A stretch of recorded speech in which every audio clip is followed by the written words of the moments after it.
اعوذ باللہ من الشیطان الرجیم، بسم اللہ الرحمن الرحیم۔ فیکٹس لائبریری کے معزز ناظرین، السلام علیکم۔ وائی فائی کی تاریخ طویل اور دلچسپ ہے۔ اپنے قیام کے بعد سے وائی فائی نے ہمیں گھر اور عوام میں جڑے رکھنے میں ایک اہم کردار ادا کیا۔ ہم جہاں کہیں بھی جاتے ہیں ایک معیاری حد تک رابطے کی توقع رکھتے ہیں اور اپنی پیداواری صلاحیت، اپنی تنظیم، اپنی صحت اور یہاں تک کہ اپنے تحفظ کو برقرار رکھنے کے لیے باقاعدگی سے وائی فائی پر انحصار کرتے ہیں۔ لیکن ہم میں سے کتنے لوگ وائی فائی ٹیکنالوجی کی مکمل تاریخ جانتے ہیں؟ وائی فائی کب ایجاد ہوا، کیسے کام کرتا ہے اور یہ 20 سالوں میں کتنا آگے آیا ہے؟ ہم نے وائی فائی کی تاریخ کی کھوج کی ہے، جہاں سے یہ شروع ہوا اس نے ہمیں حاصل کرنے میں کیا مدد کی۔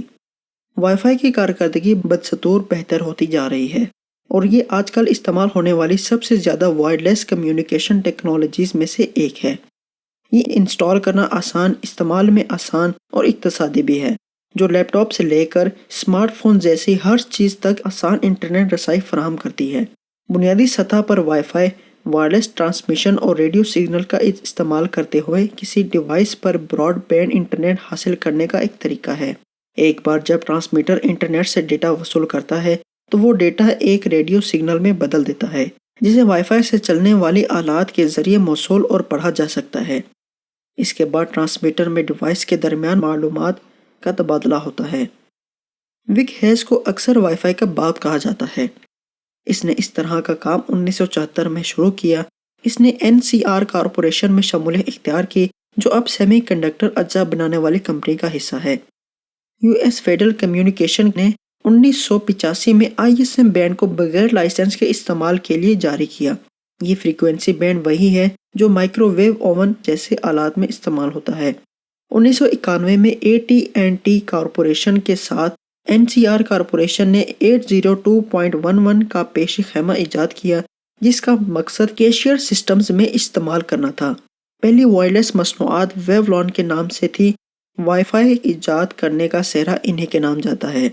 وائی فائی ڈیٹا کو مواصلات کرنے کے لیے برقی مقناطیسی لہروں کا استعمال کرتا ہے، جو دو اہم فریکوینسی پر چلتی ہیں، یعنی 8.0211B یعنی 2.4 گیگا ہرٹز اور 802.11A یعنی 5 گیگا ہرٹز۔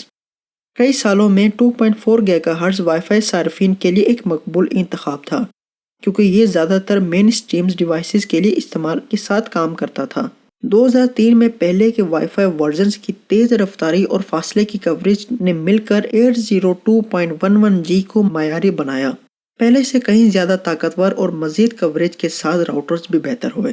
2009 میں 802.11N کا حتمی ورژن دیکھا، جو کافی زیادہ تیز اور قابل اعتماد تھا۔